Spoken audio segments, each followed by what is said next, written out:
John, tu es à Montréal en tant que créateur de contenu pour l'UFC et nous allons donc profiter de ta présence sur place pour donner de la lumière sur les coulisses de l'événement. J'imagine que tu as beaucoup à nous raconter. En plus de ça, on a des clips à intégrer, donc on va vite lancer l'intro. Les amis, restez jusqu'au bout car vous allez reconnaître des visages connus dans l'épisode. Yo, this is Dustin Poirier. Bienvenue Sous Fight Minds. Bienvenue sur Fight Minds.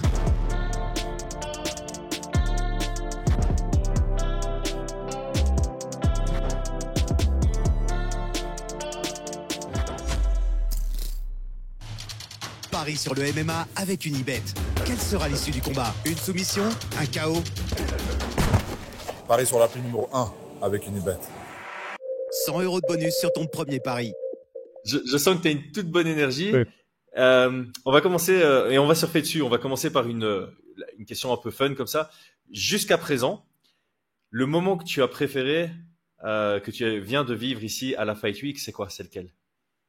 Waouh, c'est trop fort parce que je crois que la conversation avec Rust, je vais être sincère avec toi. Oh, tu spoil direct. Ah ouais. Ouais, c'est pas grave. On le mettra dans le titre alors. La conversation avec Rust. Ouais, Okay. la conversation avec Rust parce que c'est un peu spécial parce que Rust, ça fait pas mal de temps que je l'avais croisé une ou deux fois, on se disait juste bonjour comme ça, mais cette fois-ci, on a eu plus de temps et il est vraiment très cool, Rust. C'est vraiment c'est un bon gars, ouais. C'est vraiment un super bon gars.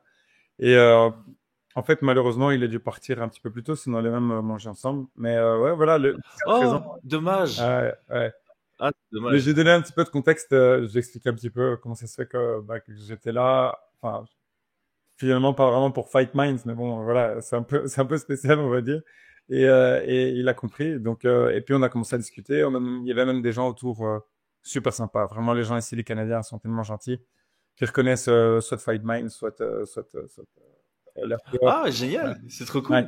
Mais quand Carrément, j'étais avec lui, Canada. c'était pas le cas. Enfin, on était avec deux autres personnes qui étaient avec lui, mais qui au final suivaient. Et puis on a eu, quand on était dans l'arène, là ouais, il y a des gens qui disaient ah, Fight Minds, etc. Et franchement, ça me fait trop plaisir parce que les commentaires qui reviennent sont toujours les mêmes.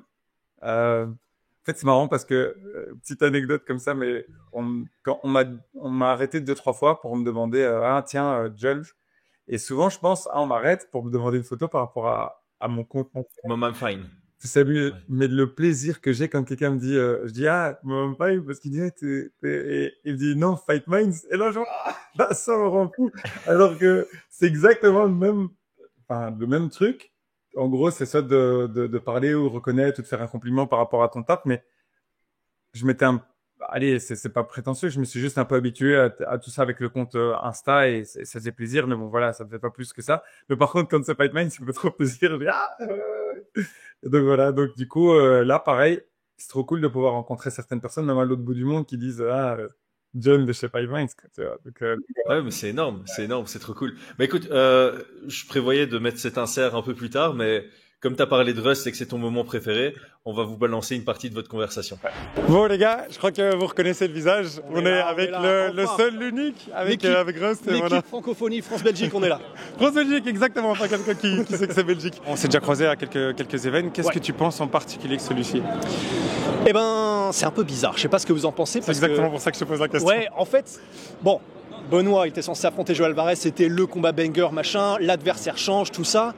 Manon est là, donc on a d'un côté c'est historique ce qui peut se passer avec Ouais. Manon, première championne incontestée, donc pour l'instant personne ne l'a eu cette ceinture incontestée, on a eu Cyril qui était très proche, on a Benoît qui est là, et pourtant je ressens pas une hype autant que sur d'autres événements où il y a d'autres Français. Et je sais pas comment ça se fait, je sens aussi même de manière générale quand on parle à certains Canadiens, on voit que même je crois que c'est toujours pas complet, je crois que c'est à moitié rempli. Ok. Et bon, il y a moitié, le prix, ouais, à moitié, ouais. Ah ouais, c'est Ouais, chaud. ouais. Je suis pas étonné parce que Vu les prix, bon, tu les- vois la carte est pas en fait, exceptionnelle, c'est ça. soyons honnêtes. c'est ça. Puis il y a Eman Zahabi qui est là, que les gens kiffent visiblement. Ouais. Mais du coup, c'est-à-dire que co-main déjà, c'est pas forcément des gens que les Canadiens pour lesquels ils se bousculent. C'est ça. Donc ouais, je suis pas étonné. Hein. Non, et puis même, il y a un truc qui m'a étonné, c'est que même Propelec qui a pas été tellement soutenu, je me disais, mais bon, j'ai allez, il va halluciné, monter, il va arriver, Là où les j'étais, gens vont il était devenir dingues. hué, je comprenais pas. Toi aussi? Ouais, j'ai eu pareil.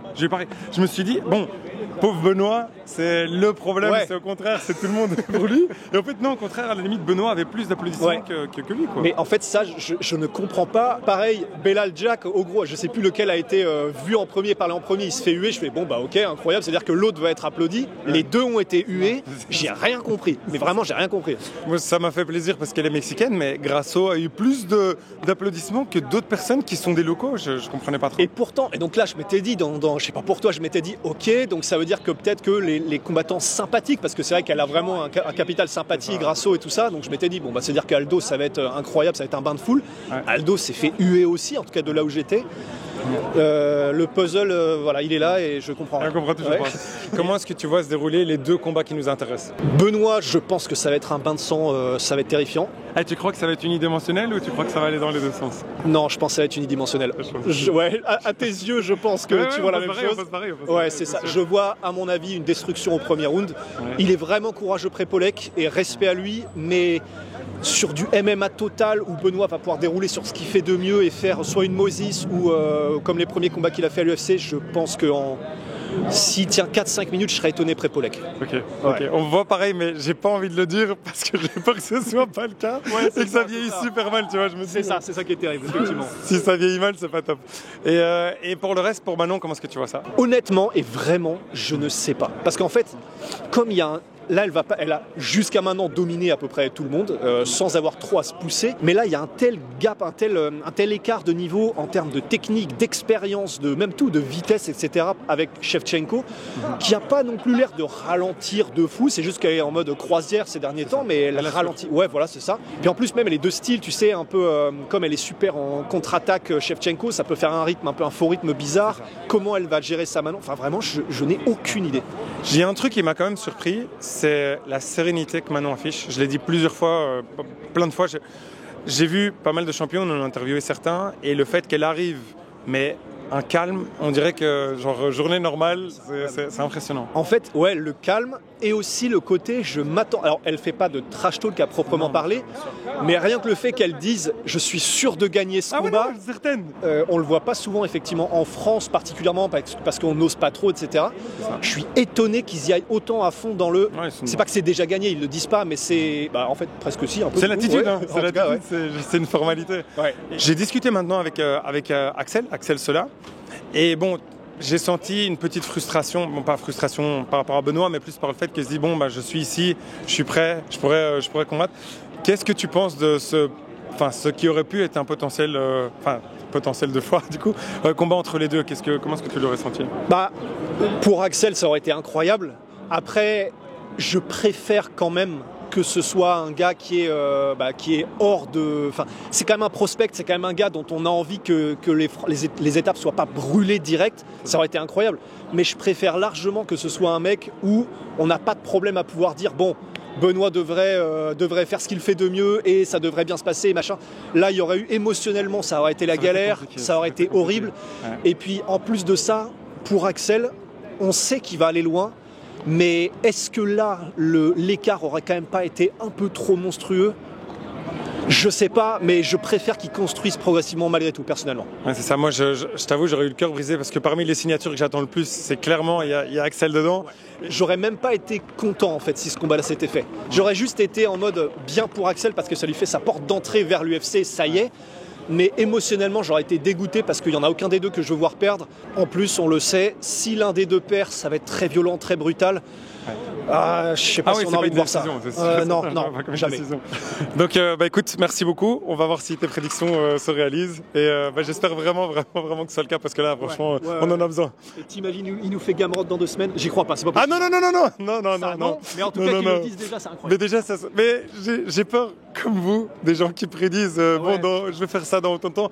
Donc, restons concentrés sur ce combat. Et voilà. John, merci beaucoup. Merci à toi. Merci. Impeccable. Ciao.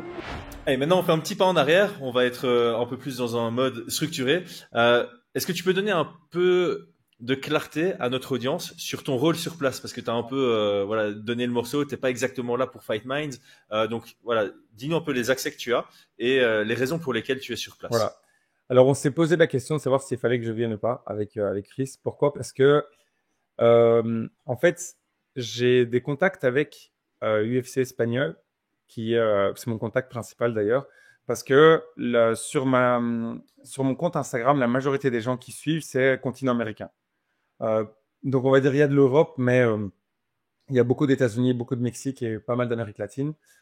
Et donc, du coup, c'est une longue histoire, mais je vais la faire courte parce que sinon, ça va être un podcast fait là-dessus. Mais grâce à Moreno, j'avais été en contact avec l'UFC. L'UFC pensait que j'étais juste un créateur de contenu. Et puis, en discutant, ils ont vu que j'étais pas fan, ultra fan. Et donc, ils ont compris en posant certaines questions à Moreno, que c'était pas juste, tiens, ça fait quoi de te battre dans une cage, quoi. Je dis une bêtise, mais... Et donc, on a développé cette relation. J'ai commencé à créer du content pour eux. Et puis, au fur et à mesure, de temps en temps, je pouvais demander d'être présent à certains événements, par exemple à Mexico ou à Miami, etc. Et donc là, maintenant, on profitait de ce fait-là pour pouvoir partager ça avec Fight Minds. Et là, maintenant, on va dire que pour des raisons légales, c'est un petit peu plus compliqué. Certaines personnes, voilà. On va pas rentrer dans les détails. Non. Donc, du coup, ça fait que là, maintenant, on a décidé on hésitait à partir ou pas parce qu'on s'est dit, bon, si on peut pas faire pour Fight Minds, bon, c'est bien pour Jonathan. Le nom, Jonathan, je parle pas tout le monde. À la troisième personne, le compte Instagram Jonathan, va avoir plus de... va avoir de la visibilité, mais bon, au final, je le fais vraiment parce que j'ai envie d'aller poser des questions qui sont beaucoup plus intéressantes. Et ce qui s'est passé avec Nicolas Haute. Au final, on a trouvé la manière de le faire pour que on respecte tout et que tout le monde soit content et que voilà. Mais il faut être il faut respecter certaines règles qu'on nous impose. Voilà. J'essaye de marcher. Voilà. Ouais, on est désolé, on peut pas vous donner toute la clarté, mais voilà, on a eu une discussion avec John, je crois, littéralement 3 semaines avant que tu puisses partir pour se poser la question de si finalement ça valait la peine que tu y ailles, puisque bon, le budget est sorti de Fight Minds, mais tu es invité en tant que Jonathan Cuben. Et en fait, c'est ça le truc, c'est qu'il faut comprendre quelque chose, c'est que ces voyages-là, ça nous coûte, vous en doutez, c'est que on paye tout, sauf les entrées et les accès pour l'événement, ce qui est génial. Mais bon, vol, hôtel, transport, etc., c'est du budget, quoi. Donc là, on se posait la question de savoir si ça valait toujours la peine, si on le faisait de cette manière-là ou pas. On en est venu à la conclusion que ça valait la peine, si et seulement si. Et voilà, on vient à page de pub. En gros, on a remarqué que vous êtes beaucoup à avoir rempli le formulaire. D'ailleurs, merci à tous ceux qui l'ont fait. On en apprend beaucoup sur vous. On compte faire pas mal de trucs grâce à ça. Vraiment mettre un focus là-dessus sur cette année.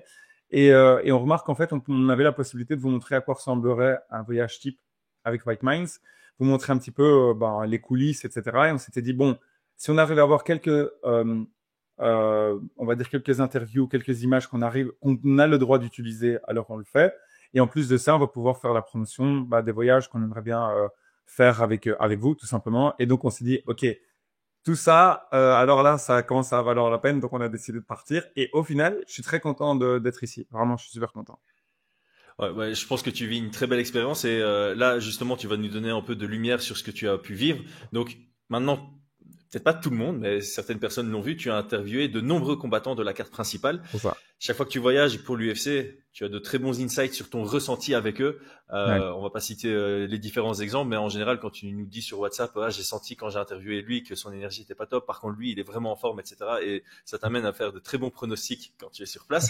Alors ici, qui te semble serein, qui te semble confiant, qui te semble fatigué? Donne-nous un peu le ressenti que tu as parmi les athlètes que tu as pu côtoyer, interviewer et tout ce qui s'en suit. Alors là, maintenant, ça fait quand même pas mal d'events que je fais. C'est pas mon premier. Comme j'ai dit, il y en a plusieurs à Mexico, il y a Miami, il y a celui-ci. Enfin voilà, il y en a quelques-uns.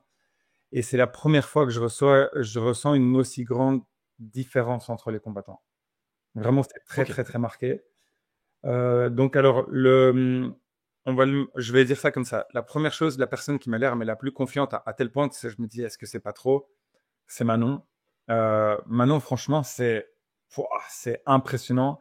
Elle est avec sa team et tu le sens que quand ils arrivent dans un endroit, c'est un peu cette énergie. Je sais pas si vous voyez l'énergie dont je parlais. C'est cette personne qui d'habitude il étudie pas trop, mais là, il voulait passer de bonnes vacances. Il a étudié, mais on a tous connu quelqu'un comme ça. Il se dit, tu peux poser la question que tu veux, je vais tout étudier. C'est exactement cette énergie que maintenant. C'est genre, c'est quasi, et c'est ça qui me fait peur, c'est que moi, ça reste toujours dans le respect. Je sens pas du tout une ligne qui est passée.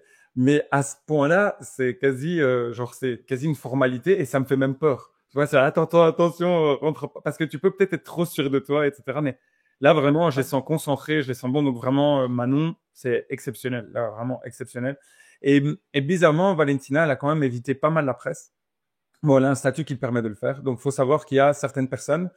Ici, dans ce cas-ci, c'est vraiment José Aldo et Valentina qui peuvent avoir des demandes un petit peu plus spécifiques, on va dire. Dire, voilà, j'ai peut-être pas envie de faire autant d'interviews. Et ça se comprend avec toute la carrière qu'ils ont, etc. Enfin, répondre à des milliers de questions. Bon, voilà. Ils sont même plus dans le même hôtel. Et donc, j'ai eu la possibilité de les voir. Et tu sens que Valentina est plus tendue de manière générale. Ça veut pas dire que quoi que ce soit, mais ça se voit même quand elle commence à se défendre et à dire oui, en fait, elle m'a attaqué, elle a fait ça. Enfin, tu vois, au final, on s'en fout un petit peu de ce que Manon a dit. C'est logique qu'elle ait dit ça. Elle a besoin de sa chance, elle a prouvé qu'elle le mérite. Elle essaie de titiller parce que, vas-y, faut que tu la combattes là maintenant. Tu peux pas éviter autant. Tu vois. Et donc, je sens un petit peu plus de fébrilité. Je sais pas ce que ça veut dire, mais voilà, je sens un peu plus de fébrilité. Il y en a un qui m'a vraiment impressionné dans le même registre que Manon, c'est Ayman Zahabi. Ouah, le gars est en vacances. Il est en vacances.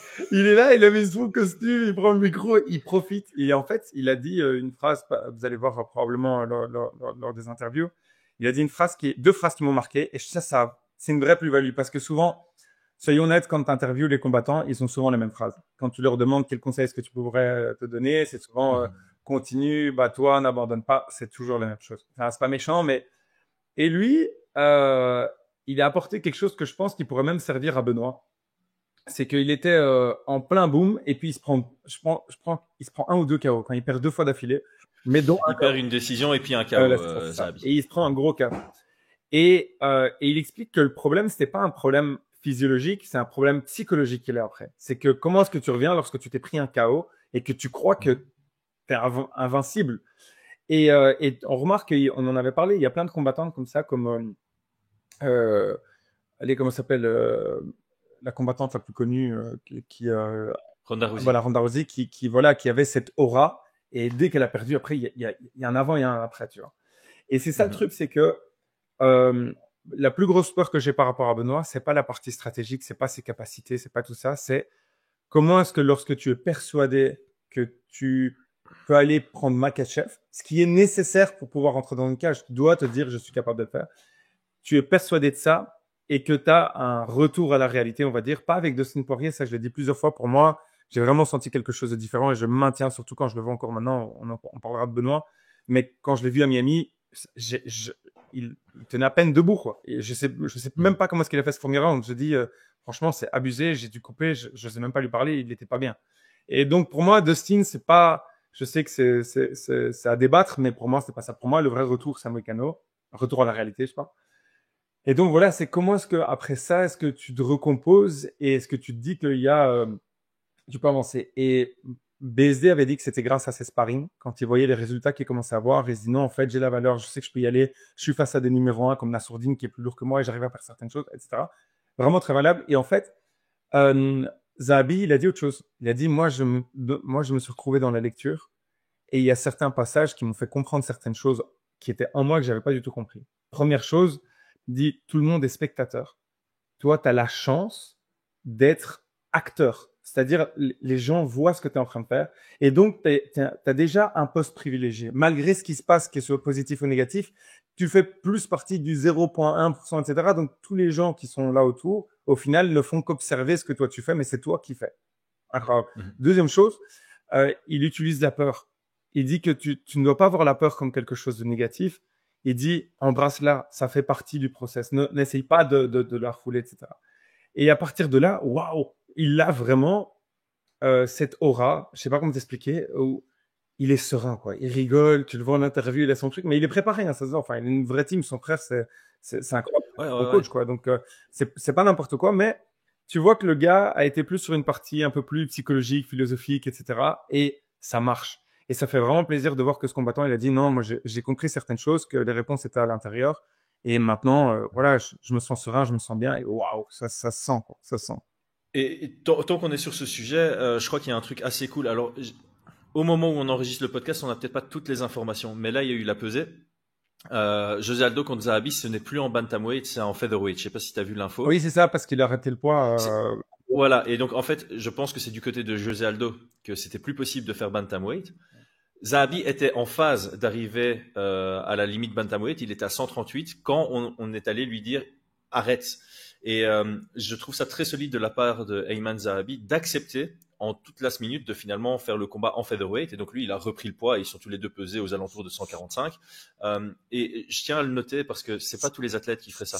J'ai été dans ce cas de figure où mon athlète féminine, elle perdait rien. Elle faisait tout. Elle faisait les bains chauds. On allait dans le sauna. On prenait une tonification. Elle perdait pas 1 gramme. C'était fini. Et donc, je suis allé voir le camp adverse en expliquant la situation, en disant, là, ça fait vraiment 1h30 qu'on tente différentes méthodes pour qu'elle perde du poids. Il n'y a plus rien qui perd. Elle est à ce poids-là. On ne peut pas faire mieux. Et son adversaire, était en train de faire le poids et elle voulait pas s'arrêter. Elle voulait prouver qu'elle était capable de faire le poids. Ce que j'entends à 100%. Mais après, elle a refusé le combat. Parce qu'il y avait une différence trop grosse. Alors qu'elle aurait pu faire ce choix, comme a fait Zahabi, de dire, OK, ben moi aussi, je m'arrête et puis on fait le combat à un catchweight. Parce qu'on n'était pas, on était à 2,5 kg, je pense. C'est pas rien. Certes, quand t'es flyweight, c'est pas rien. Elle était à 59,5, un truc comme ça. Son adversaire, elle est allée jusqu'à la limite des 57. Et puis, au final, elle a refusé puisqu'il y avait 2,5 kg de différence sur la balance. Elle avait été gentille, tu vois. Elle nous avait prêté son sauna portable et tout pour qu'on essaye tout, mais vraiment, ça descendait plus. Et donc, ici, je voulais juste souligner que ce que fait Zahabi, c'est propre. Et alors, en parlant de l'adversaire de Zahabi, tu en as parlé. Est-ce qu'on peut juste prendre, genre, 30 secondes pour réaliser que tu as interviewé en 1 à 1 la légende José Aldo? Je sais pas, je sais que toi, l'année passée, tu as interviewé ton combattant préféré, Charles Oliveira, donc tu as déjà vécu ce genre. Mais là, José Aldo, mec. José Aldo, avec José Aldo. C'est fou parce que, de nouveau, pareil, je lui. Donc, contexte, là, il me demande si un des avantages que l'UFC apprécie de moi, c'est 2 choses. C'est les langues, le fait que je puisse parler à plusieurs combattants et ne pas avoir besoin d'un interprète qui casse la dynamique, etc. Et la deuxième chose, c'est aussi cet aspect un peu mix entre influenceur, je déteste ce mot, pardon, c'est créateur de contenu, ce que tu veux, et plus média qui connaît vraiment le sport et qui pose des questions, qui sont un peu plus spécifiques, quoi. Et donc, je me retrouve à devoir passer après l'UFC en direct, qui faisait, tu vois, tous des tests, tu vois, ils font toujours des jeux avec certains combattants. Et c'est à moi de passer après, et c'est à ce moment-là où je réalise, je dis, attends, je vais interviewer Aldo. Je vais pas si calme que t'es lui. C'est vraiment fou mais à ce moment-là, c'est fou parce que je suis très vite sorti de ce mode de, ouais, je réalise, c'est trop cool. Parce que je voyais qu'il était pas bien. Je l'ai vu directement pendant l'interview. Pareil. Donc, je lui dis d'ailleurs, pendant l'interview, je lui dis, écoute, j'avais peut-être une 15aine de questions et je lui en ai posé 3. Et je lui ai dit, écoute, je sens que t'es pas bien et je vais juste te poser 2-3 questions comme ça, on a du content, on va directement là-dessus. Mais je le dis, et il a dit, j'apprécie. Et même encore après, on l'a revu et il a été super cool avec moi justement parce que j'avais pas forcé, quoi. J'ai pas cherché. Mais c'est dommage parce que t'as trop envie d'avoir plein de conversations et au final, bon, tu vois qu'il est pas en forme, quoi. Enfin, c'est compliqué, quoi. C'est vraiment. Écoute, tu t'es donné que 2 raisons pour lesquelles l'UFC t'apprécie. Je pense qu'il y a une 3e qui est claire et qui ressort énormément dans les commentaires de tes interviews, c'est que tu as cette capacité de mettre à l'aise les combattants, parce que je pense que tu fais preuve à la fois d'empathie et de bienveillance. Et tu l'avais fait pour Benoît à Miami, quand tu sentais qu'il était fatigué, tu as stoppé l'interview pour pas lui bouffer de l'énergie. Je vais pas dire inutile, parce que comme tu le dis, tu as envie de poser tes questions. Et donner de la visibilité au combat, en fait. Tu sais que tes questions, en plus, vont être appréciées par le public. C'est quelque chose qu'on souligne souvent dans nos vidéos avec tes interviews, c'est que les questions sont bien posées, sont bien sélectionnées, sont suffisamment spécifiques pour le public que nous on a.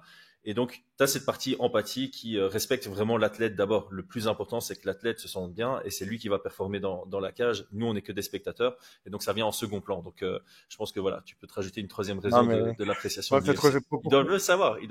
Pour compenser, voilà, je vais aussi dire une partie un peu négative. Désolé les gars, si je sais que par exemple avec l'interview, on n'a pas arrêté de dire, j'arrête pas de dire tic de langage, j'ai même pas réalisé, je disais c'était ça. J'ai dit 1000 fois, j'ai dit 1000 fois, mais il y a un moment où je suis tellement dans le truc, enfin, c'est compliqué. T'as besoin d'écouter ce qu'il dit, mais tu dois pas oublier les questions. T'as un certain temps, t'as une équipe de 10-15 personnes qui sont autour de toi. C'est pas ta langue. Enfin, c'est pas évident. Ouais, et puis là, c'est ta troisième fois. Enfin, dans ce cadre précis, à l'UFC, à interviewer des combattants, c'est ta troisième fois. Et la dernière fois, c'était il y a plus d'1 an. Donc, non, mais par exemple, même par rapport à Nico, practice makes perfect. Je voulais dire encore une fois merci à Nico. L'interview, elle est exceptionnelle dans le sens, je réalise qu'il prenait le temps et je me sentais quasi mal parce que je sais qu'il y avait Benoît qui était tout près et ils attendent, enfin, tu vois, ils ont la tournée des médias, ils ont pas mal de trucs. Et le fait qu'ils prennent le temps, je me sentais quasi redevable. Je me dis, oh, vas-y, enfin, tu vois, c'est débile. Donc, voilà, je vais m'améliorer. Je sais que je dois aussi faire des progrès par rapport à la prononciation et pas aller plus vite avec mes pensées que ma parole, mais c'est l'excitation. Donc, voilà, c'est juste pour vous dire merci en tout cas pour petite parenthèse. Merci à tous ceux qui mettent des commentaires positifs. Ça motive, on a envie de faire plus, etc. Et là, par exemple, pour revenir au sujet, Aldo, il était super gentil, super avenant. Ça se voit que ça me fait juste de la peine parce que il y avait des conversations que j'aurais aimé avoir avec lui plutôt par rapport à son statut, tu vois, de se dire voilà, t'es une légende. Je trouve que l'UFC normalement devrait te donner d'autres combats. Peut-être plus des combats de fin de carrière plutôt que de te donner un Zahabi que peu de gens connaissent. Au final, il est génial, il est super gentil. Enfin, c'est un montant, mais bon, c'est Aldo dont on parle. C'est une légende du sport. Et j'avais envie de poser plusieurs questions comme ça, mais bon, d'office, quand tu vois qu'il est déjà dans le mal, t'as pas envie de dire au fait, qu'est-ce que ça fait à ton âge de devoir redescendre de catégorie, de vraiment de souffrir pour le poids, pour qu'en plus on te donne un Zahabi même pas dans ton pays. Enfin, vas-y. Non, mais je pense qu'on aura l'occasion de. En fait, ce qui serait stylé, c'est ce genre de combattants, ce serait bien de les avoir en dehors d'une fight week, quand eux sont posés. C'est ça. Tu vois, c'est le genre d'interview que tu as envie d'avoir avec le mec. Il est posé. Il n'y a pas le stress du combat, il n'y a pas le stress du weight cut, il n'y a pas la fatigue qui s'installe. Et avoir le temps, pas être stressé avec effectivement des gens derrière, des gens qui ont fait des interviews avant. C'est voilà, tu poses une demi-heure avec moi et je pose toutes les questions dont j'ai envie. Alors moi. À titre personnel, quand je voyageais pour le MMA, bon, c'était plus, j'ai fait qu'une fois sous la casquette de média, mais voilà, c'était plus en mode coach ou manager ou ce genre de choses, même organisateur. Il y a un truc différent que dans les autres milieux, c'est la vibe. Quand tu es dans une fight week, il y a une vibe différente. Donc toi, tu as passé pas mal de temps dans l'hôtel des combattants. Est-ce que tu peux essayer de décrire bien sûr. Juste les sensations? Tu vois, tu as parlé de l'aura que peut avoir Manon et son équipe quand elle rentre dans une pièce. Tu sens vraiment cette préparation, cette confiance, et donc c'est une énergie que tu ressens. Quelle est l'énergie, juste de manière générale, dans l'hôtel des combattants? En fait, il y a un truc que les gens réalisent pas. Il y a plein de détails que j'ai envie de partager parce que c'est vraiment des détails de behind the scene que, au final, les journalistes n'ont même pas la possibilité d'en parler parce que ils parlent sur un média et c'est tellement, on va dire, cadré. T'as 5 minutes, tu vas parler du combat, tu vas pas parler du behind the scene, quoi, tu vois. Ici, en fait, c'est comme si, donc, il y a les combattants et chaque combattant a des habitudes. Donc, par exemple, tu vas voir certaines personnes qui sont très familles. Ils ont besoin d'être avec leur famille. Ian Gary, c'est un bon exemple. Il est tout le temps avec sa femme, il a son enfant, il le prend partout. Il fait des blagues. Attends, est-ce qu'on peut faire juste une parenthèse ici par rapport à Ian Gary, parce qu'il y a encore eu des commentaires par rapport à sa femme. Et je pense qu'il y a pas mal de commentaires qui sont venus sur son interview où les gens disent il a un autre visage que ce qu'on a dans les précédentes interviews. Tu as réussi à faire sortir le vrai Ian Gary selon moi, pas le personnage qui est pas spécialement apprécié, et on peut l'entendre parce qu'effectivement il s'est créé un personnage qui est pas à 100% appréciable, mais lui en tant que personne il est incroyable. Vraiment, pour l'avoir côtoyé, vous avez vu le message à la fin. J'ai changé d'opinion par rapport à lui. J'ai changé d'opinion. Et voilà, tu vois. Et je pense qu'il y a beaucoup de gens qui, grâce à ton interview, ont changé d'opinion sur lui et qui commençaient déjà un peu à changer d'opinion sur lui. Voilà, Leila, donc c'est sa femme, Leila, il y a eu un faux narratif autour d'elle qui a été lancé par des mauvais médias.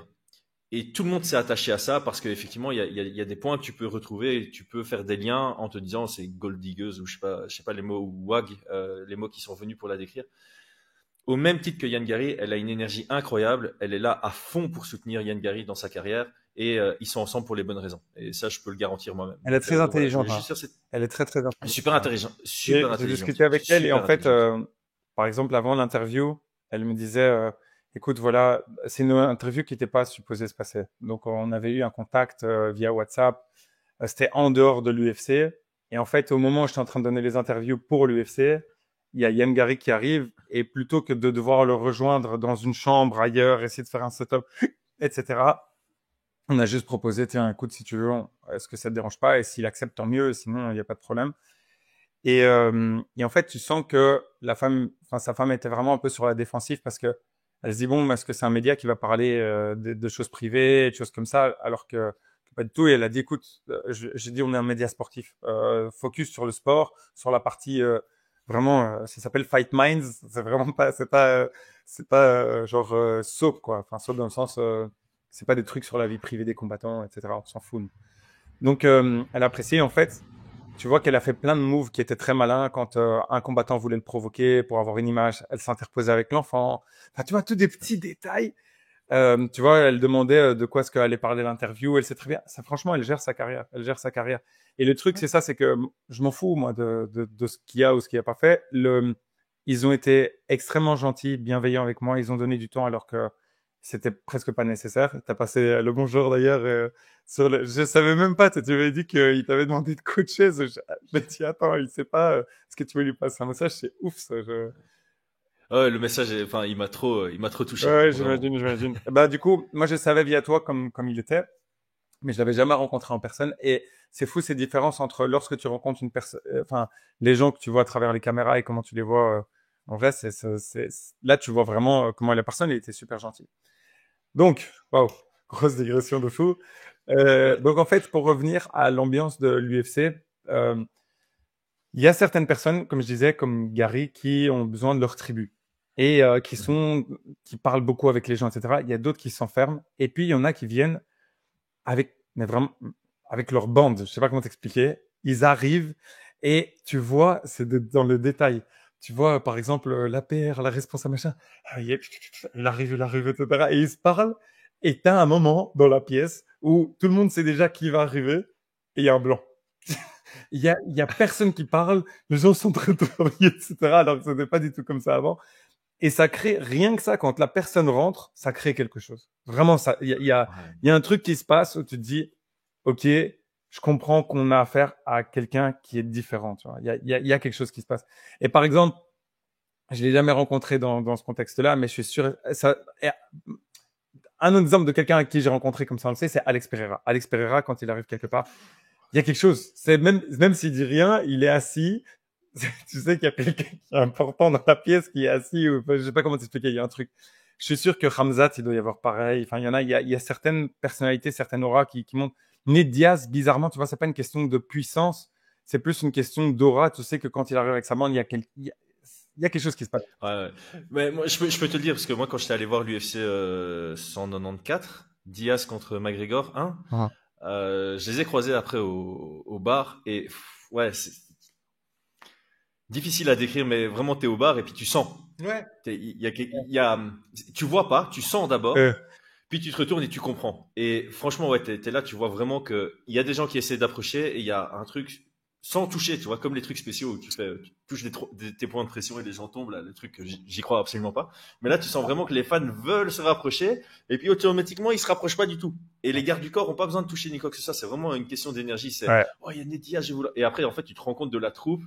Et tu te rappelles c'est un peu, ça peut vite partir et je pense que les gens font. C'est vraiment, tu sens vraiment, c'est exactement ça. Il y a des gens où tu sens que ça peut vite partir.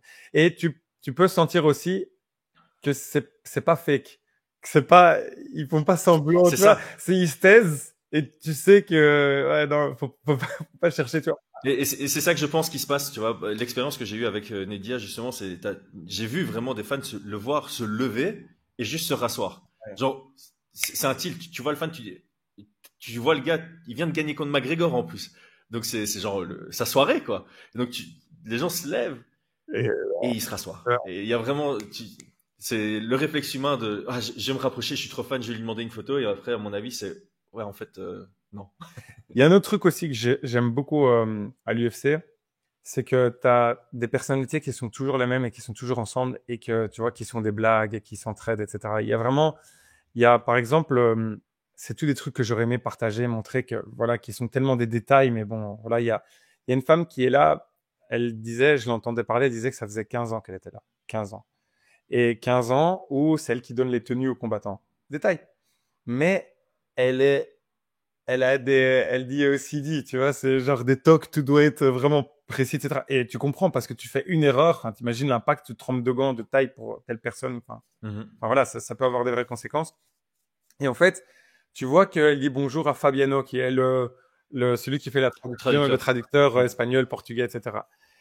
Et en fait, ils ont toutes leurs habitudes et tu sens que c'est un monde et ça fait des années qu'ils sont là. Tête, je sais pas, ça fait combien de temps, enfin, le Cutman, hein. Le gars moi, ça me fait à chaque fois rire. Il y a un gars, à chaque fois que je le vois, je me dis, c'est quand même un job bizarre. Il y a un gars, probablement qu'il y en a qui le connaissent parmi vous. C'est un chauve qui a une énorme barbe en carré comme ça. Ultra balèze, c'est un gars de la sécu. Et en fait, c'est le gars qui est responsable de faire en sorte que s'ils se battent, c'est lui qui les sépare. Mais je me dis, mais dans quel monde est-ce que il y a un gars qui se sépare, enfin, tu vois, genre les poids lourds ou les, tu vois, tu le vois, il y avait eu cette blague-là qui a couru il y a longtemps quand il y avait le combat entre Brock Lesnar et Shane Carwin, tu vois. Et les gens disaient, mais comment tu vas trouver de la sécu pour séparer ces deux mecs, tu vois? C'est ça. Il y a un moment donné où tu le vois, il est monstrueux et il est fort, tu vois, il est sec et tout ce que tu veux, mais gros, s'il y a Ngannou qui se prend la tête avec, je sais pas moi, John Jones, mais il fait ça, le gars, il se retrouve dans le public, tu vois, il y a pas de... Et donc, j'espère qu'il est bien payé. À chaque fois que je le vois, je me dis, franchement, il a quand même un métier spécial, le gars. Tu vois, parce que il est nécessaire, mais est-ce qu'il est vrai? C'est un peu les maîtres nageurs pour les nageurs olympiques, tu vois. Si jamais il y en a un qui coule, il doit sauter, mais normalement, voilà. C'était un peu ça. Quelle probabilité? Ouais, c'est clair. Voilà. Et pour finir, moi, il y a un gars qui m'impressionne beaucoup. Voilà, je terminerai parce que sinon je peux parler de ça pendant des heures. J'en avais parlé avec Russ d'ailleurs en off, en disant c'est fou. Tout le monde fait attention à Dana White. Et bon, c'est celui où je me dirais, waouh, j'impressionne. J'interviewe quelqu'un, je me dirais quand même, Dana White, il doit y avoir quelque chose aussi parce qu'il a cette aura, tu vois. Lui, quand il arrive quelque part, il y a cette aura. C'est sûr, vraiment ce dont on parle, tu sens qu'il, sans parler, il est là et ça, tout change, tu vois. Et en fait, non, il y a un gars, mais c'est lui, en fait, qui, moi, me fait rêver, entre guillemets, pour l'interview. Je crois que tu peux deviner, c'est Hunter Campbell. Hunter Campbell, avec sa casquette, il est comme ça. Et il analyse et ça se voit que c'est lui le cerveau de tout. Ça se voit, et maintenant encore plus qu'avant, tu vois. Maintenant que Dana White a de moins en moins de responsabilités ou moins en moins de temps, tu sens que c'est lui qui est en train de reprendre, mais dans l'ombre. Dans l'ombre. Le gars, il observe, il regarde, etc. Il y a personne qui lui parle. Il est dans son coin comme ça. Ah non, c'est lui que je veux. Moi, j'aimerais trop aller manger un steak avec lui. Voilà, c'est ça que je veux. J'aimerais ma sœur. Elle lui dit, mais non, tu vas m'expliquer. Et quel steak? Quelle race? Ah ouais. La question n'a rien à voir. Énorme. Ça prend beaucoup de temps, tu vois. Voilà, une bonne. Non, parce qu'il y a tellement de questions que j'aimerais lui poser sur pourquoi, surtout sur pas les match-ups, parce que bon, les match-ups, je peux comprendre qu'il y a des difficultés, etc. Mais pour moi, c'est plus sur la sélection des nouveaux combattants que moi j'aimerais lui poser. C'est juste ça, juste avoir une conversation sur, ok, pourquoi est-ce que vous avez pas pris lui? Pourquoi est-ce que vous avez pris lui? Et je veux vraiment comprendre. S'il te plaît, explique-moi. On filme pas. Dis-moi, je veux savoir. Ah ouais, j'avoue, parce qu'à mon avis, c'est un truc qu'ils doivent garder secret. Les critères sur lesquels ils se basent pour sélectionner pour le Dana White Contender Series, etc. On en avait parlé dans un autre podcast. Il y a certains éléments qui doivent rester un mystère pour que la formule fonctionne. Ça en fait partie. Ouais. Et moi, c'est même pas donne-moi la formule, parce que c'est même pas que j'aimerais l'exploiter plus tard. C'est juste j'aimerais comprendre qu'est-ce qui s'est passé dans ce cas-là. Pourquoi est-ce que vous n'avez pas pris ce gars? Pourquoi est-ce que vous n'avez pas pris ce gars, etc. Et parmi les gars, sans transition, il y a un gars que j'ai interviewé qui s'appelle... Axel, cela. Exact. Ouais, ok. Bah, écoute, j'allais justement faire moi-même la transition, mais tu le fais sans transition. J'allais dire, voilà, donc il y a l'hôtel des fighters et puis il y a en dehors de l'hôtel des fighters. Donc d'un côté, tu as l'ambiance, la vibe intra-combattant. Il y a un petit élément qui, moi, je voulais rajouter, c'est... J'ai l'impression que quand tu es dans un hôtel de fighters ou quand voilà, tu es dans une fight week avec les combattants, les coachs, etc., il y a aussi une forme de respect global parce que tout le monde sait ce que tu dois faire pour être là. Et ça rajoute à une vibe et c'est quelque chose d'assez spécifique parce que c'est rare d'être à un endroit où il y a beaucoup de monde et autant de respect dans un cadre compétitif. Ouais, c'est vrai. Et ça, c'est quelque chose de spécial, tu vois. C'est un mélange assez spécial et particulier à vivre qui est très appréciable. Moi, je kiffe les vibes de Fight Week. Donc voilà. Maintenant, en dehors de l'hôtel, il y a évidemment l'ambiance avec les fans. Il y a un truc que t'as fait qui est assez fun. T'es allé dans la file pour la conférence de presse et t'as interviewé certains fans. Mais pas avant, mais en interviewant certains fans, t'as croisé certaines personnes qu'on connaît. À la conférence de presse, t'as croisé Axel Sola. T'as aussi croisé son partenaire d'entraînement Virgil Hogan et tu as pu leur poser des questions. Donc on va passer les clips maintenant. J'imagine que ça doit te faire quelque chose de spécial. Est-ce qu'il y a un moment où tu t'imaginais que tu pouvais être ici aussi? Ah bah en tout cas je l'ai fortement espéré, mais c'était pas mon heure, donc j'espère que la prochaine sera la bonne. En fait, il y a beaucoup de gens qui poussaient pour que ce soit toi le combat de remplacement. Est-ce que tu poussais dans ces directions? Tu aurais pu être prêt? J'aurais pu être prêt, mais c'est pas sur moi que l'UFC a jeté son dévolu, donc. Est-ce que tu sens que ça s'est joué à quelque chose de spécial? Parce qu'ici, ils ont pris un Canadien, clairement, pour un combat de relance. On considère pas vraiment que tu es un combat de relance. Donc, est-ce que tu penses que c'était pour protéger Benoît? Non, pas spécialement. Je pense que Benoît, il est prêt à affronter n'importe qui dans la division. Donc, que ce soit moi ou un autre, je pense qu'il aurait été prêt à faire sous-bas. Merci beaucoup, super gentil. Je veux savoir, qu'est-ce que tu as pensé de cet event? Là, du coup, de ces petits face-off, c'est hyper stimulant pour nous. En plus, moi, c'est la première fois que je viens à un UFC, que je vois Dana White, que je vois tout ça. Et niveau de l'ambiance, tout ça, c'est l'UFC. Hein, c'est grand, tout est plus grand, tout est impressionnant. Ouais. Donc, ça donne vraiment envie d'y être. Il y a eu un petit moment pour un de vous deux où c'était possible qu'il y ait un de vous deux qui soit ici, vu que Benoît n'avait pas d'adversaire. Est-ce qu'il y a eu un moment où vous y avez cru ou pas du tout? Ouais, carrément. Il y a eu un moment où on y a cru pour Axel et ça aurait été même magnifique. Après, ça s'est pas fait, mais le MMA, c'est comme ça. C'est dans une carrière, c'est fait d'opportunités. C'est pour ça qu'il faut qu'on se maintienne prêt à peu près tout le temps, surtout là où on en est dans notre carrière. On est vraiment à ce passage où on peut switcher de ligue à tout moment. Donc, il faut être prêt à prendre des short notice qui sont plus ou moins courts. Axel, il était prêt et malheureusement, ça s'est pas fait, mais c'est que partie remise. Et dans tous les cas, quoi qu'il arrive, nous on fait notre boulot, on performe et on va y aller à l'UFC. Hein. Est-ce que tu fais quelque chose de précis, par exemple? Est-ce que tu essayes de te maintenir plus facilement au poids pour si jamais justement avoir l'opportunité de venir sur en dernière minute? Ouais, c'est ça. C'est que avec Axel, lui en plus maintenant il fait une diète avec un body, un mec exprès. Et moi aussi je fais attention au poids à l'année. Je fais plus de montée comme j'ai pu faire à 105 kg. Là je me stabilise à 97, 98 maximum. Je monte pas plus haut, comme ça je suis prêt à descendre assez vite. Et maintenant on essaie d'être prêt comme ça à l'année. Et en termes de prédiction, comment est-ce que tu as senti Manon pendant toute la semaine? Manon, j'ai senti très en forme. J'ai pu voir un peu ses entraînements et puis j'ai eu le retour de tout son staff, kiné, préparateur physique, tout ça. Et je pense qu'elle est dans la forme de sa vie pour faire le combat de sa vie et qu'elle va ramener cette première ceinture du UFC en France. Et Benoît, comment est-ce que tu l'as senti? Je l'avais pas vu là avant et là j'ai vu à la conférence et il a l'air prêt à faire la guerre, hein, comme d'habitude. On le voit, le retour du God of War. Hein, donc là, il a l'air prêt à faire la guerre. Est-ce que tu sens que ça aurait pu être un souci, entre guillemets, d'avoir Axel contre Benoît? Parce qu'on le sait, Benoît est dans une situation un peu particulière. Il sort de 2 défaites. Si on avait une 3e, c'était pas positif pour lui. Et si Axel commence par une défaite, c'est pas positif pour lui non plus. Donc, est-ce que tu sens qu'avoir un combat franco-français, ça aurait pu être un souci à un certain moment où on se dit non, voilà, c'est l'opportunité, il faut sauter dessus et tant pis que ce soit cette situation-là? Non, je pense surtout que c'est l'entourage de Benoît qui ont fait les choix qui pensaient être les mieux pour lui. Et je pense que si on a l'opportunité de briller à l'UFC, il faut la prendre. Et je pense qu'il a plus de chances de briller sur le combat qu'il va faire contre Prepolek que contre Axel. Ça aurait été beaucoup plus compliqué contre Axel. C'est ça. Voilà. Est-ce qu'on va juste terminer par un truc tout simple? Tu peux me donner les pronostics pour ces 2 combats-là? Pour victoire de Benoît par TKO au premier ou début du 2e round et victoire de Manon par TKO à la décision. Ok, parfait. Super gentil, merci beaucoup, Virgile, super, un plaisir. Alors, maintenant qu'on a passé les clips, voilà, tu n'avais jamais rencontré, tu connaissais évidemment très bien les deux, tu les avais jamais rencontrés. Évidemment, avant de poser les questions de ce qu'on a vu en caméra, il y a du off. Comment s'est passé un peu établir le contact, les sensations que tu as eues humainement, etc. Moi, c'est marrant parce que Axel, c'était un mauvais moment pour lui faire l'interview. Donc, je te donne un contexte. C'est ça qui est particulier aussi pendant les Fight Week, c'est que chacun est un peu dans sa bulle à un moment donné. Il y en a qui sont dans le weight cut, c'est compliqué. Il y en a qui, au contraire, doivent absolument faire la promotion du combat parce que je dis une bêtise, ils ont des points de pay-per-view, donc il faut qu'ils soient partout, qu'ils parlent à tout le monde et que, enfin, tu as compris. Il y en a d'autres qui, au contraire, sont dans leur bulle. Ils ont besoin d'être le moins en contact possible avec l'extérieur et de pouvoir être avec leur musique et concentrés. Et voilà. Donc, chacun un petit peu dans un moment particulier. Et Axel, je le croise au moment de la conférence de presse. Et c'est juste après le stare-down entre Benoît et Prépolek.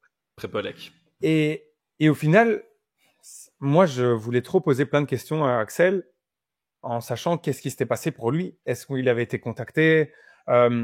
Pourquoi qu'est-ce que ça lui fait en fait au final d'être là? Parce que c'est une opportunité rêvée quand même de se dire bon bah moi je suis champion d'un truc régional, je peux faire le poids, je suis sur place, etc. Et donc c'est la même définition que Prépolek. Oui, c'est ça. Ouais, il est champion d'une organisation régionale, il est sur place, il est prêt à faire le poids, c'est la même chose. Sauf que le combat n'est vraiment pas le même pour Benoît entre Prépolek et Axel Sol, avec tout le respect que j'ai pour Prépolek, c'est pas du tout la même chose. Donc, ce que je voulais dire par là, c'est que on sait que Axel et toute leur équipe, etc., et tout le monde veut pousser pour qu'il soit à l'UFC. Et parmi les signatures que j'attends le plus, il y a vraiment Axel. J'avais dit d'ailleurs, si un jour si j'avais une autre casquette et si je pouvais faire de la communication pour tout ce qui est combattant, etc., la personne qui m'intéresse le plus, dans la situation dans laquelle il se trouve actuellement et là où il pourra arriver, et la manière dont il se gère, etc., 100%, c'est lui. C'est lui à 100%. Et donc, le problème, c'est ça, c'est que je le vois, donc je suis trop content. Je me dis, ah bah tiens, je vais pouvoir lui poser certaines questions. Et tu sens que, il y a un peu d'amertume que je comprends tout à fait. Donc, vous fiez pas à l'interview qui est là, c'est pas par rapport à moi, je le prends même pas personnellement. Je sens qu'il est un peu froid et qu'il répond de manière laconique et pas vraiment en prenant le temps. C'est simple, c'est que tu es à l'étranger. Tu vois que ta partenaire d'entraînement qui est là en train de faire le titre, tu as envie de pouvoir avoir ta chance, tu respectes tout ça, et puis tu vois qu'il y avait un spot, et on te donne pas cette opportunité pour donner ça à quelqu'un que tu considères subjectivement qui est moins bon que toi, et tu dis vas-y, j'ai envie d'avoir ma chance. Les Français en général, je pense que personne n'aurait voulu avoir ce combat parce que on aurait apprécié ce combat, mais on n'aurait pas apprécié qu'un des deux perde. C'est plutôt ça. Ouais. Et donc, t'aurais pu être content de la signature d'Axel, mais tu dis voilà, t'aurais préféré un autre contexte. C'est mauvais pour Benoît s'il perd, c'est mauvais pour Axel s'il perd comme premier combat, donc c'est pas exceptionnel. Donc, je comprends qu'il y a c'est ce que je dis, et je comprends tout à fait s'il était de cette manière-là, mais je t'avoue que moi, ça me faisait vraiment plaisir de le voir, et j'aurais trop voulu pouvoir discuter de manière plus sereine à un autre moment, et probablement qu'un jour ça se fera. En tout cas, j'espère, si jamais il écoute ou quoi, avec grand plaisir. Mais je comprends tout à fait pourquoi est-ce qu'il était dans son... Virgile, c'était une situation différente, il n'y avait pas de possibilité. Et lui, il est venu avec son équipe pour soutenir, etc. Et il était beaucoup plus ouvert. Et je suis très content d'avoir pu échanger avec lui au final. Parce que tu vois quand même que dans cette team, il y a quand même beaucoup de réflexion, la manière dont ils sont très articulés. Hein. Vraiment bonne éloquence. Tu vois qu'ils sont lucides par rapport à leur situation, etc. J'aime beaucoup. Et par exemple, le fait que j'apprécie beaucoup le fait qu'ils ont tous les deux, ils varient beaucoup moins leur poids à travers l'année pour pouvoir être prêts si jamais il y a un combat qui saute. C'est génial. Enfin, tu vois, c'est des détails où tu dis, ok, ils sont pros. C'est pas Paddy qui fait. Non, on en avait parlé dans un podcast avec Aldric à l'époque. C'est cette notion de 52 weeks training camp qui vient un peu de Forrest Griffin qui maintenant travaille pour l'UFC PI.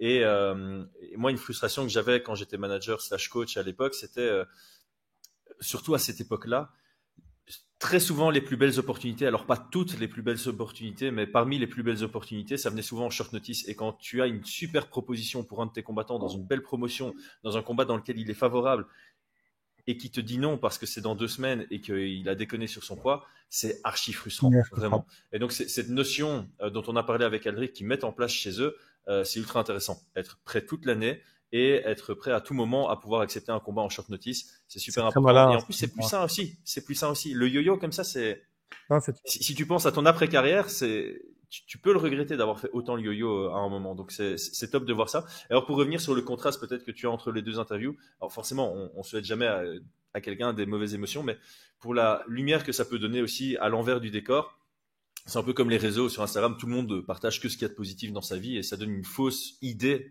de ce qui se passe dans les coulisses. Et donc là, la réalité, c'est que tu as eu un Axel Sola au mauvais moment, mais ça permet aussi aux fans qui regardent cette vidéo de se rendre compte que oui, la vie de combattant, elle est réellement dure. Elle est compliquée. C'est pas juste on s'entraîne, on fait des sacrifices, c'est que des mots. Ici, on a vraiment un état émotionnel. Il est dans un cadre Fight Week pour venir supporter Manon, mais il y a eu ce petit ascenseur émotionnel chez lui, et l'ascenseur émotionnel, il était au plus bas au moment de l'interview, donc c'est aussi la réalité du combat. C'est pas que la difficulté de l'entraînement, c'est une difficulté de gestion d'émotions aussi. C'est ça, t'imagines, ton rêve est à 5 mètres de toi. Il voit Prépollet qui se dit, ça aurait pu être moi. C'est pas facile, tu vois, tu t'entraînes comme un fou, tu te dis, vas-y, j'ai ça, et en fait, ça se trouve, il était canadien et ça passait pour lui. Enfin, ça joue à ça, quoi. Je dis une bêtise. Donc voilà, ça c'est pour cette partie-là. Autre chose qui m'a vraiment surpris, c'est le manque d'engouement au Canada. Donc, t'en as parlé avec Russ. Hein, ouais, on en a parlé. On revient dessus, c'est bien. Ouais, c'est ça, c'est que en fait, je crois qu'on commence à atteindre un plafond en termes de ce que l'UFC peut demander aux gens. Je crois qu'ils réalisent pas. Franchement, Montréal est pas une ville si chère que ça. Je pense bon, il y a des loyers qui sont élevés, mais bon, rien comparé à Paris ou d'autres villes comme ça. Mais tu vois que, par exemple ici, je trouve même c'est moins cher encore sur certains aspects que Bruxelles, et pourtant les tickets ils étaient élevés. Hein. C'était $300. Enfin, tu vois, $300. Je parle de dollars américains, pas de dollars canadiens. Et pour en fait une carte qui est pas exceptionnelle. Soyons France, parce qu'on est francophone, elle est. Voilà, en fait, elle est exceptionnelle parce qu'on est francophone, mais vision internationale. Bah déjà, Belal, c'est celui qui souffrait le plus de decision men. Enfin voilà, je crois qu'il a le plus de décisions, je crois, de l'histoire de l'UFC, je pense. À vérifier, mais je pense que, en tout cas, il est vraiment. Oui, en tout cas, lui et Dvalishvili, ils en souffrent tous les deux. Dvalishvili un peu moins parce que c'est ultra actif sur la lutte. Et Belal, malheureusement, son style est pas suffisamment apprécié à sa juste valeur, parce que autant toi que Brian que moi, tu regardes les 3 derniers combats de Belal, pépite. Hein. Je l'ai dit, ça c'était en off, je l'ai dit, écoute, de la part de Fight Minds, on l'a pas avec. Un jour, on aura du budget, mais on t'offre un Jabiz pour j'avoue. Ouais. Attends. Pourquoi t'appelles ça Jabiz? C'est toi qui as dit qu'on appelait plus Jabiz. On les appelle c'est un Fight Minds Award. Non, mais à ce moment-là, voilà, Fight Minds Award. Mais à ce moment-là, je crois que c'était encore un Jabiz. Donc, mais bon, voilà. Non, Jabiz, c'était que la première année et il a reçu l'année passée. Donc, alors ça va, alors c'est un Fight Minds Award. Voilà. Donc un jour, on aura une coupe non imaginaire qu'on pourra lui donner pour le game plan, parce que je dis franchement, on a tous pensé que c'était vraiment exceptionnel ce que tu avais fait contre Edwards. Et là, il a dit, je lui ai reposé la question, je lui ai dit, écoute, est-ce que tu comptes vraiment faire que du striking contre Jack? Parce que je dis, ouais, je compte montrer que je suis le meilleur boxeur. Je dis, écoute, s'il le fait et qu'il a raison, waouh! Mais par contre, si ça foire, ça peut vraiment faire très très mal, parce qu'ils vont pas lui redonner un titre direct, hein. Ils vont pas lui donner. Ah non, ça malheureusement pour lui, ça passera. Non, effectivement, c'est le genre de combattant qui, s'il perd son titre, il va devoir se reconstruire sur 3-4 victoires avant de récupérer une chance. C'est ça. Ouais. Ensuite, donc ça c'était pour ça. Ah oui, et dernière chose que j'ai pas mentionné, c'est BSD. On n'a pas parlé de lui.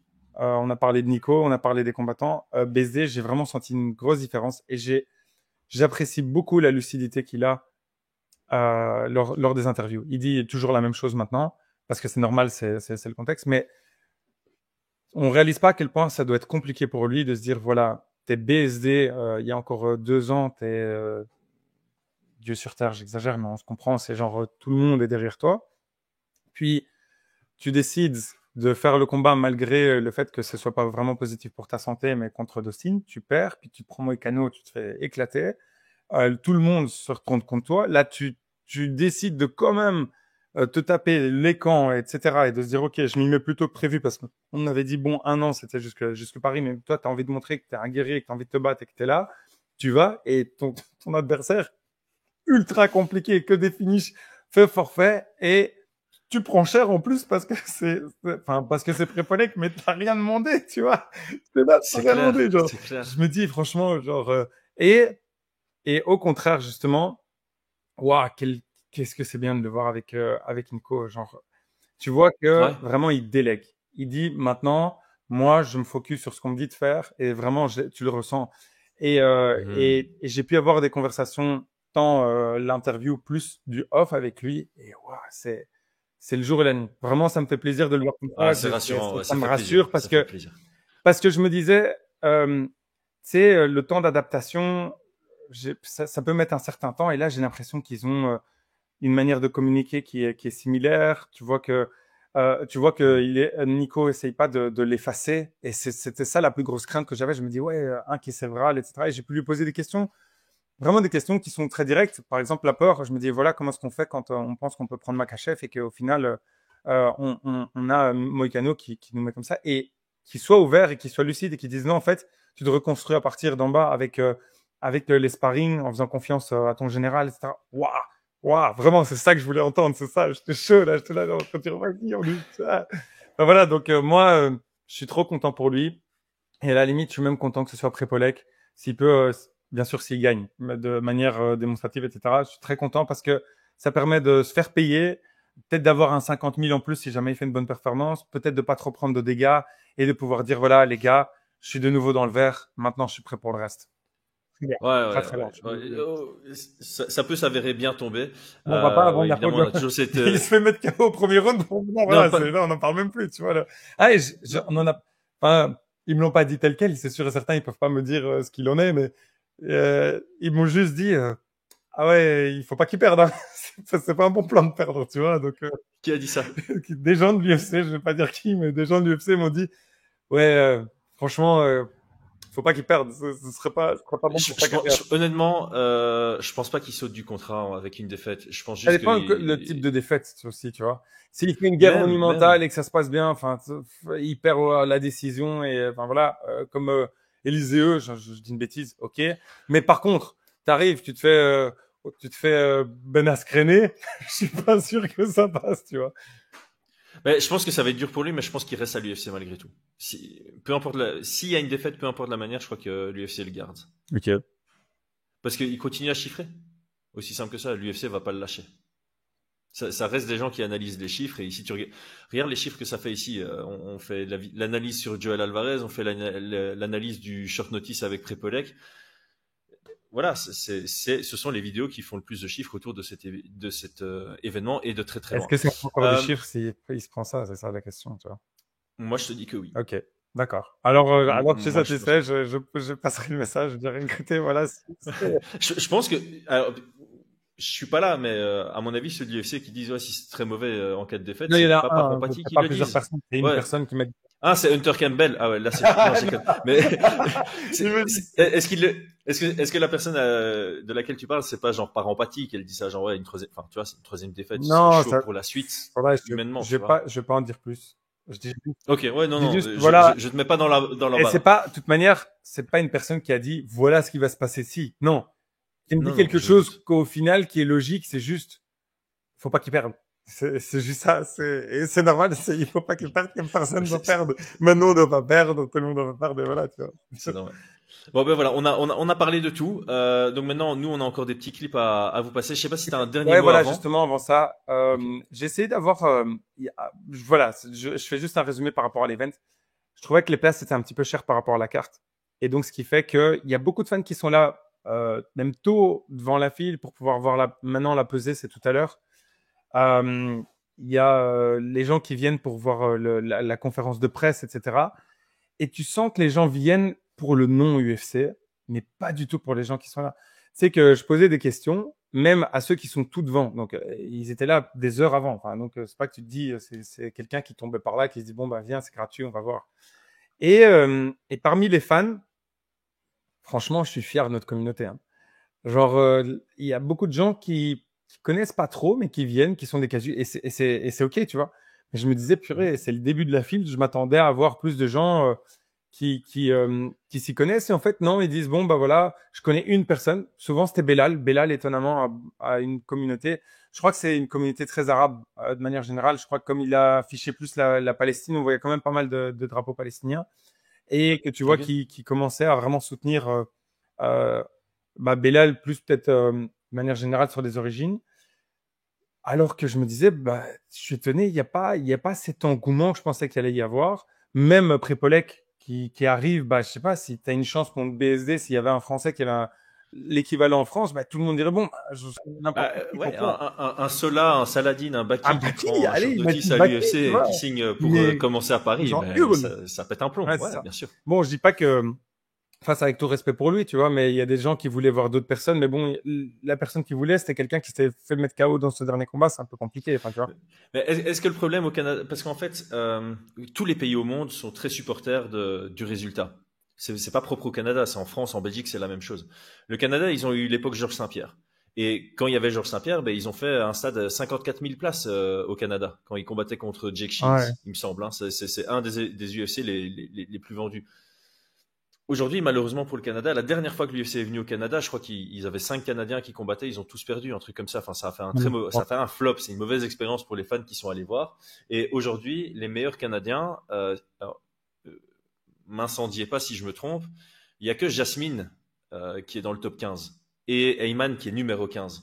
En dehors de ça, tu as Mike Malott qui est un prospect qui monte, mais il n'a pas de numéro. Ça s'est mal passé avec lui la dernière fois à Toronto. Marc-André Barrio, il est dans le ventre mou du classement. Donc il y a beaucoup de combattants, il y a pas mal de combattants canadiens signés à l'UFC, mais il y en a que 2 qui ont un numéro à côté de leur nom et c'est pas les plus connus, c'est pas les plus vocaux, c'est pas les plus suivis et les plus soutenus. Donc voilà, j'ai l'impression que ça joue beaucoup aussi là-dessus. Non, mais même, par exemple, sur la connaissance, il y avait une question que j'avais envie de voir. J'étais très curieux de voir ce que pensaient les gens des combattants français. Vraiment, je voulais voir dans un autre pays où ils parlent français, donc ils ont accès à plusieurs choses, etc. Et franchement, j'ai l'impression que, en tout cas, c'est la sensation que j'ai, et ça me fait un petit peu peur, c'est que maintenant, les prix sont tellement restrictifs pour les gens que tu viens plus avec ton enfant pour allez, viens, on va aller voir un combat, j'ai envie de te montrer tout ça, ça devient compliqué. Si c'est $300, tu vas avec ta femme, ton enfant, enfin, j'en sais rien, si tu as 2 fils ou 2 filles, j'en sais rien, et que tu veux les emmener voir un combat, ça te coûte le prix d'un billet d'avion pour l'Europe aller-retour, enfin, tu vois, donc ça coûte vraiment cher. Donc, c'est ça que j'allais dire, c'est que j'ai l'impression qu'il n'y a plus tellement de place pour les gens qui viennent juste profiter, qui ont envie de voir une chouette ambiance, etc. Et que ça devient de plus en plus élitiste. Et j'ai l'impression que ça peut faire du mal à l'UFC. Et je crois même que pour la première fois, ils vont pas avoir un numéroté qui soit complet. J'ai entendu, on le verra pendant le truc, qu'ils offraient certaines places dans des gyms. Si c'est le cas, c'est pas top, quoi. Donc là, ça rejoint tout ce qu'on disait avant. J'espère vraiment qu'ils vont prendre conscience que c'est ce que j'allais dire, c'est que Montréal est pas tellement cher et avoir des places aussi chères pour une carte comme ça, je crois que c'est pas le top, quoi. J'aimerais vraiment qu'on puisse faire venir plus de monde parce que là maintenant, je me demande comment va être le stade. Je suis trop curieux de filmer tout ça. Pour moi, c'est la carte la moins forte, donc c'est tant mieux. Enfin, ce serait vraiment compliqué si jamais c'était une carte très forte et qu'il y avait aussi peu de monde. Mais voilà. Donc, on lance général. On a interviewé certaines personnes pour terminer. Voilà. Ce qu'on fait, c'est on lance un highlight du micro-trottoir que tu as fait, et puis il nous reste une petite interview surprise avec un visage connu du MMA français, et on termine la vidéo là-dessus. Les amis, merci. John, un tout grand merci pour ce partage. C'était incroyable comme podcast. J'ai senti l'énergie au travers de l'écran et ça m'a fait kiffer. Je suis trop content. Petite chose encore, si tous ceux qui veulent vivre la même chose, n'oubliez pas de remplir le formulaire. On vous contactera si jamais on fait des voyages. Vraiment, vraiment, ça vaut la peine.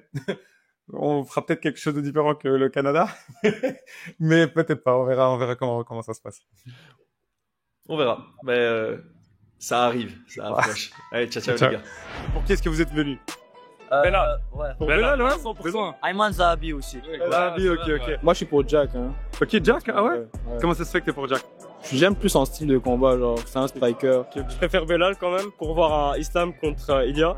Principalement Belal Mohamed. Bien sûr. Depuis que je suis venu ici, il était le plus gentil, je trouve. C'était vraiment celui qui était le plus gentil et accueillant à toute la gang de UFC, donc Zahabi. Mais aussi, il y en a un autre qui m'intéresse aussi, c'était un match avec José Aldo et puis un nouveau. Ouais. Ok. Est-ce que t'es canadien, c'est pour ça?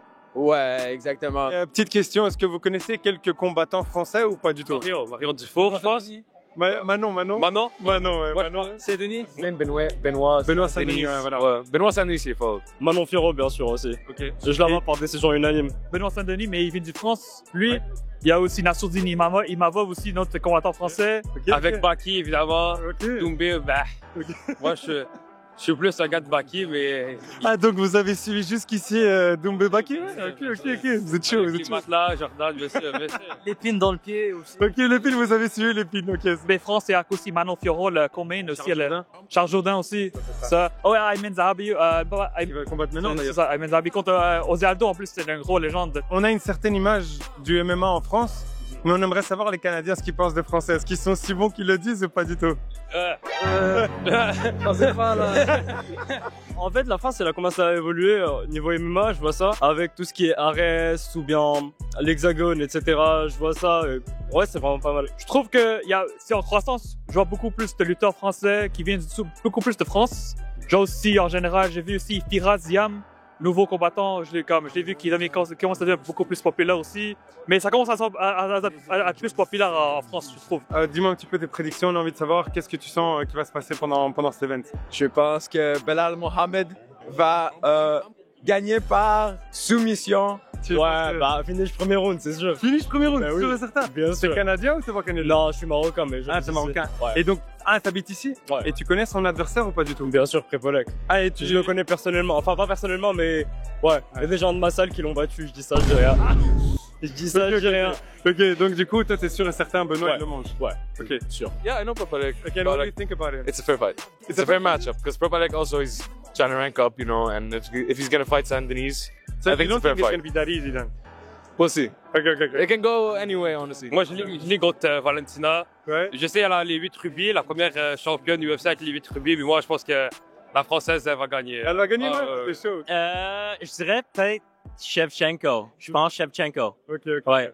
Parfait. Merci beaucoup. Merci beaucoup. On a croisé quelqu'un que vous connaissez très certainement. Voilà. Salut les gars. Salut Fight Minds. Ça va et toi? Super content de t'avoir. Bah ouais, carrément. Je voulais avoir ton avis, en fait, un ressenti parce que c'est différent des autres events. Et de la manière la plus transparente, je voulais voir ce que tu pensais parce que tu nous disais que tu étais étonné de voir du monde.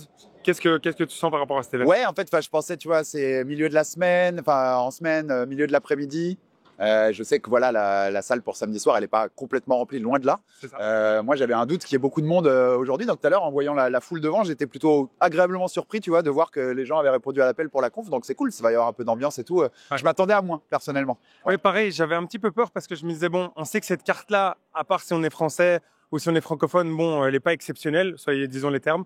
Et en plus, le prix, je trouve qu'il est vraiment positionné comme si c'était américain. Je trouve que c'est un petit peu élevé pour le niveau de la carte et j'entendais certaines personnes s'en plaindre un petit peu. Est-ce que tu sens que c'est juste ça ou il y a d'autres facteurs? Je sais pas, moi on m'a dit que c'était aussi, alors je sais qu'ils ont été éliminés les Canadiens des playoffs de hockey, mais on m'a dit que c'était la saison du hockey en ce moment, qu'ils l'ont placé au même moment. En effet, il n'y a pas trop de Canadiens sur la carte ou pas de star. Il n'y a même pas Charles Jourdain qui est quand même leur star locale normalement. Donc ça m'étonne pas que ce soit pas trop rempli. Puis ouais, les prix étaient abusifs. J'ai vu pour le coup, parce que je regardais un peu s'il restait des places pour des amis, que ça baissait quand même ces derniers jours. Et je sais, moi j'ai des copains qui sont dans des salles ici de sport de combat et qui m'ont dit qu'ils avaient distribué des places.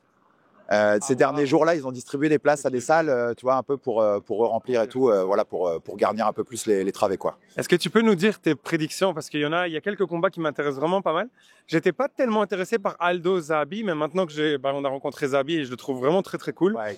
Il a l'air très détendu. Qu'est-ce que tu peux me dire par rapport à ce combat? Moi, je peux me dire que je parierai jamais contre José Aldo parce que c'est mon combattant préféré, donc le cœur va parler. Et je suis trop content d'être dans la salle pour José, tu vois. C'est la première fois que je vais le voir en live, même quand il était en conf au Media Day, je crois que c'est la première fois, je pense qu'en conf dans un Media Day, j'ai pris une photo du gars, tu vois, parce que c'est José, quoi.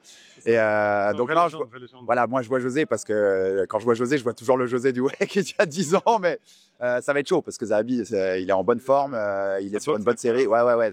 Ça va être un beau combat. Moi, c'est un des combats que j'attends le plus parce que la boxe de Zahabi, la boxe de Aldo, je pense qu'on va se régaler quand même, tu vois. Par rapport à Benoît, on en a déjà parlé en off, on en a parlé quelques fois. Comment est-ce que tu sens le combat? Benoît, quoi. Benoît, si ça avait été contre Alvarez, j'aurais eu une réponse beaucoup plus nuancée. Tu vois. Je pense que toi aussi. Là, tout est fait pour que Benoît brille, mais je pense que c'est bien parce que ça peut lui remettre un peu de confiance. Ouais. Et je pense qu'il y a un chèque de 50 000 à aller chercher. C'est sûr. Ouais. Donc, ça peut être plein de bonnes choses pour lui, positives, pour le relancer avant peut-être un gros combat à Paris, tu vois, se faire un peu la cerise et se faire un peu le moral avant de revenir en forme à Paris, ça peut être cool, quoi. Mais ouais, c'est moins excitant que ce qu'on avait avec Alvarez, clairement, quoi. On le connaît pas trop, hein, Prepolek, on va pas se mentir, c'est pas quelqu'un que Pour être sincère, j'ai dû faire des recherches. La même. J'avais le nom parce que il était passé par l'UFC, donc il avait affronté Nordin Taleb, donc le nom. Il a perdu 2 fois. Ouais, le nom me disait quelque chose parce qu'il a affronté Nordin. Il va falloir qu'il prouve qu'il a le niveau UFC quand même samedi soir. Et les 2 derniers combats, moi, ce qui m'intéresse vraiment beaucoup, c'est Belal. Pour nous, il avait gagné un prix. On avait donné un Jabiz, on appelait ça, c'était un prix parce que pour le meilleur game plan, parce qu'il avait extrêmement bien respecté l'année passée. Moi, je le sens bien. Moi, je vois Belal s'imposer. Je pense qu'on sous-estime un peu Belal. J'en ai parlé dernièrement. Ouais, c'est un champion sous-estimé, sous-coté. Je pense que Jack, pour le coup, par exemple, il a Burns sans victoire, mais je pense qu'il a pas beaucoup de références. Il perdait, on oublie. Ouais, tout à fait. Et il n'y a pas beaucoup de références. Enfin, tu vois, il arrive avec un title shot, je trouve, avec vraiment peu d'expérience par rapport à quelqu'un comme Belal. Victoire contre Edwards, comme tu l'as dit, quand même, la stratégie et le game plan qu'il a affronté, c'était parfait. La victoire contre Brady à l'UFC 280, elle vit quand même très très bien quand tu vois ce que Sean Brady fait aujourd'hui. Donc moi, je vois bien Belal s'imposer assez tranquillement, en fait. Enfin, tu vois, avec être supérieur vraiment à Della Maddalena. Et le combat le plus important, je crois, pour la France, parce que ça peut être historique. Qu'est-ce que tu vois par rapport à Manon? Parce que, encore une fois, je l'ai vu, je crois que j'ai jamais vu quelqu'un d'être aussi détendu pour un combat pour le titre. C'est étonnant. Pas vraiment. Moi, je la suis beaucoup, tu sais, pour la chaîne, on la suit beaucoup ces derniers jours en inside. Et la façon dont elle aborde le truc, tous les voyants sont ouverts. Enfin, elle est détente, elle est tout le temps en sourire. Les entraînements, alors les derniers où il y avait eu un peu plus de monde, un peu plus de journalistes, c'est normal, elle a un peu baissé de rythme. Mais les entraînements de la semaine dernière, notamment chez H2O, moi j'ai vu des trucs. Jérôme Vollerin qui est derrière moi, qui est le coach de striking, il a pris lourd. Il a pris lourd pendant quelques séances. Et elle est en mode machine de guerre. Il y a une détermination incroyable. Il y a vraiment un esprit de famille, de clan autour d'elle. Je pense qu'elle est portée par ça. C'est ça que tu me disais. Ah ouais, vraiment, elle est portée par cette famille. Et quand je dis famille, c'est pas que la famille dans le sens littéral du terme, mais c'est son clan qui est autour. Et elle est déterminée. Elle sait que c'est le combat de sa vie. Je pense qu'elle sait qu'il faut pas trop se louper parce que c'est maintenant ou jamais. Maintenant, faut mettre quand même un bémol sur l'adversaire. C'est pas n'importe qui. Loin de là.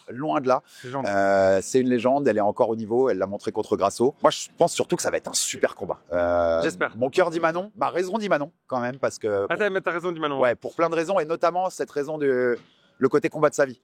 C'est-à-dire que je pense que entre les deux, ça tout le temps. Entre les deux, c'est le cas le plus fin. C'est quand même nettement Manon, quoi. Shevchenko, elle a eu son temps, elle veut continuer de régner, mais en face, elle a quelqu'un qui sait que c'est sa soirée, c'est maintenant ou jamais, donc elle veut aller la chercher. Et je pense que cette détermination sur les qualités techniques, je pense que Manon est au niveau de Valentina, voire supérieure, même je la vois supérieure aujourd'hui, en tout cas la Valentina de 2025.